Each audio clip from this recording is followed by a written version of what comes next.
Thank you. Good evening, everybody, and thank you for asking me to be with you.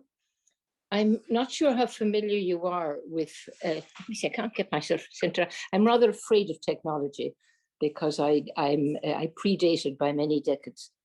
I'm not sure how familiar you are with Germany in the age of nationalism, which I'm going to be talking about, particularly in the later decades of the 19th century. So I'll be taking quite a bit of the first part of the talk about Germany, which, unlike France or Britain or indeed Russia, has had a pretty discontinuous history. If you know all this already, you can do what Boris chose to do on Tuesday, which the Irish Times captures so beautifully. You can have a snooze. So modern political myths, we know, arise to meet a need, but they're also the product of advances in in communications technology. I mean, if we think of Gutenberg and the Lutheran pamphlets for the spread of the Reformation in Germany, or the politicization of the masses in mid-19th century Europe via the cheaply produced and illustrated print media. And in Germany, these commercial developments, imported like so much else from France, found a ready audience among younger Germans who fought against Napoleon in the wars of in the Napoleonic Wars at the beginning of the 19th century, in the hopes of seeing a unified German state under the rule of law emerge in the peace settlement, which met at the Congress of Vienna in 1815. I don't know if musicians among you have ever had a chance to look at a copy of the original of Beethoven's Eroica Symphony. I once saw it in a museum in Vienna, where the dedication to Napoleon, I think in 1805, is scratched out in very strong, angry strokes of his fountain pen or his pen, at disgust at Bonaparte's destruction of their hopes of him as a liberator of Germany. Instead, what the Germans got was oppressive monarchical rule again, and the intellectuals a harsh and even life-threatening censorship. So in the Napoleonic era, the post-Napoleonic era, young Germans' need of hope found expression in popular poetry and scholarly research into the origin of German language and the great days of German literature.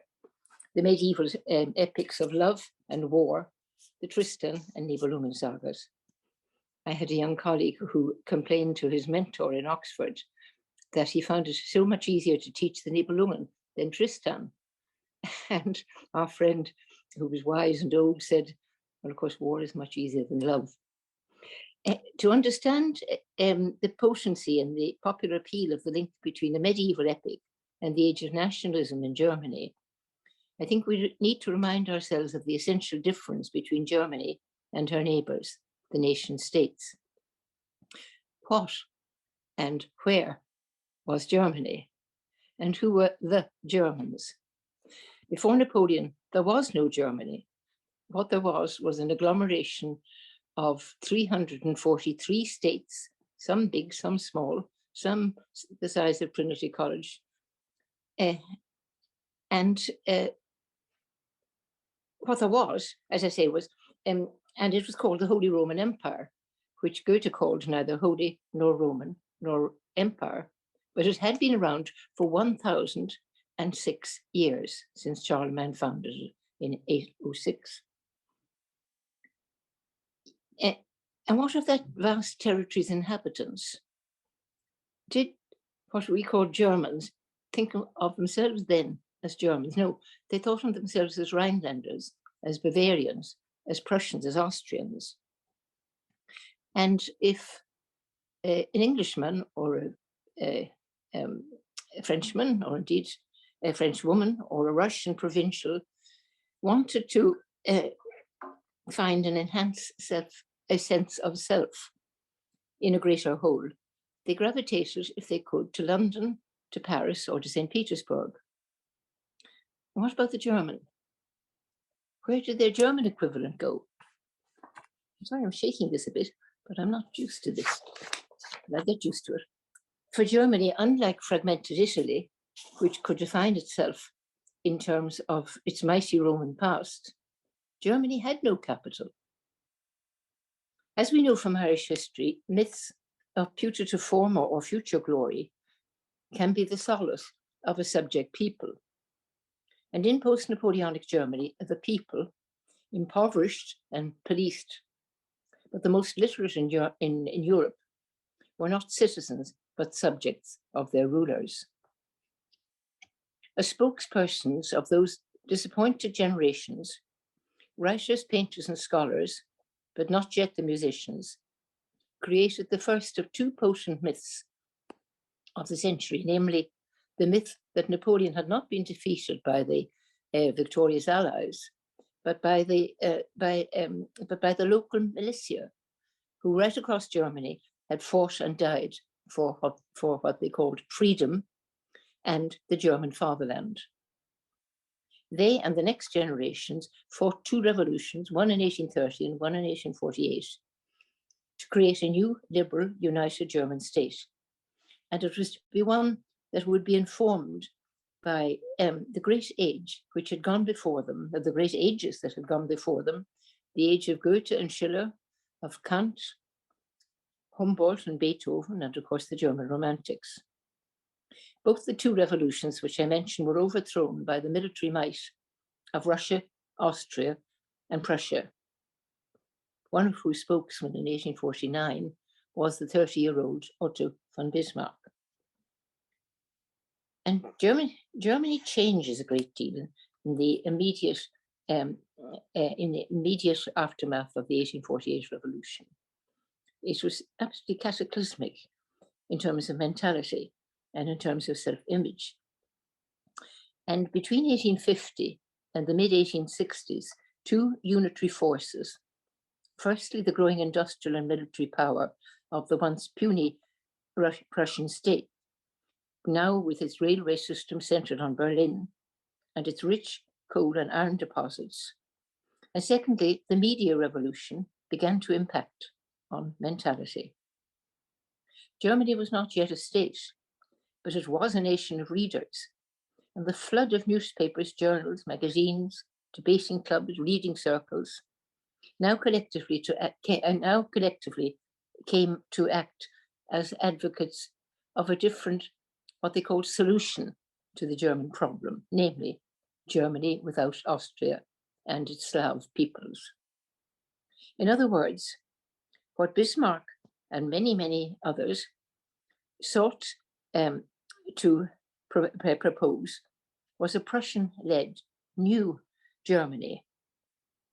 And in biblical 7 years, from 1864 to 1871, Bismarck masterminded the three wars of unification, defeating Denmark, the Austro-Hungarian Empire, and France, and in the process, annexing large tracts of land and wealth for the Kingdom of Prussia. And finally, with malice of forethought, and Bismarck never lacked malice, he stage-managed the proclamation on the 8th of January, 1871, of the Second German Empire by the new Prussian King, William I, in the Great Hall of Versailles. I'm sure you're not surprised to learn that in 1918, or to understand why in 1918 the French were quite determined that the defeat of Germany would be proclaimed at Versailles. In 1871, Prussia-Germany was triumphant and rich.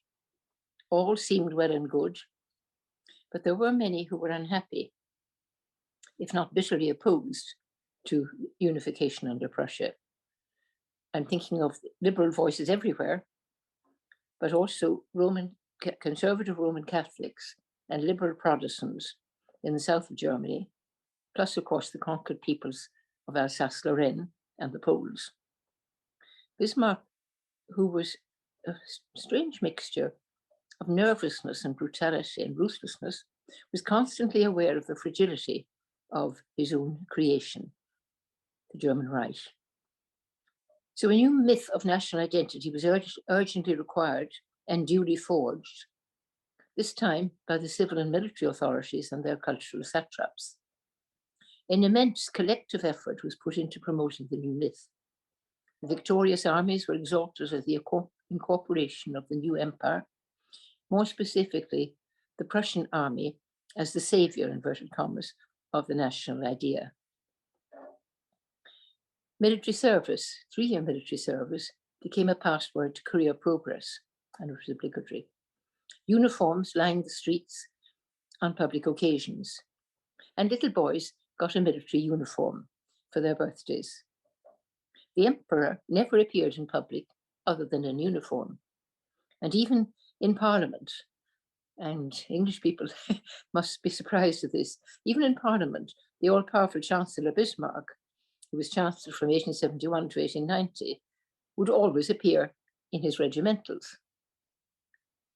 In contrast with Ireland, and for very different reasons, France, the visual representation of Germany, the incarnation of this new German-Prussian myth, was, of course, exclusively male.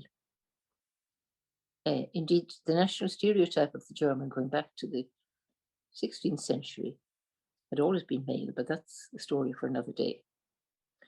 The myth of Prussia as Germany was sedulously promoted, as I say, by the authorities, by the state church, by the government-sponsored press, and Bismarck spent a fortune in buying up and funding national and local titles and replacing former editors with compliant new ones. And perhaps the most potent advocates of all were the novelists, the poets, the painters, the architects, the musicians, and the monumental sculptors. Virtually all of these, apart from Wagner, are long forgotten, and I would say deservedly so. The universities, liberally financed to enable them to appoint the right people, particularly among the historians, train the next generation in the then current phrase to think nationally. There's a problem, however.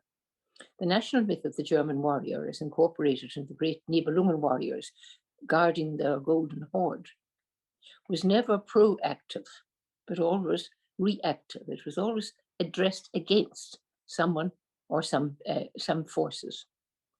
At the core of the myth was the message: we must defend Germany against her enemies, jealous of her success.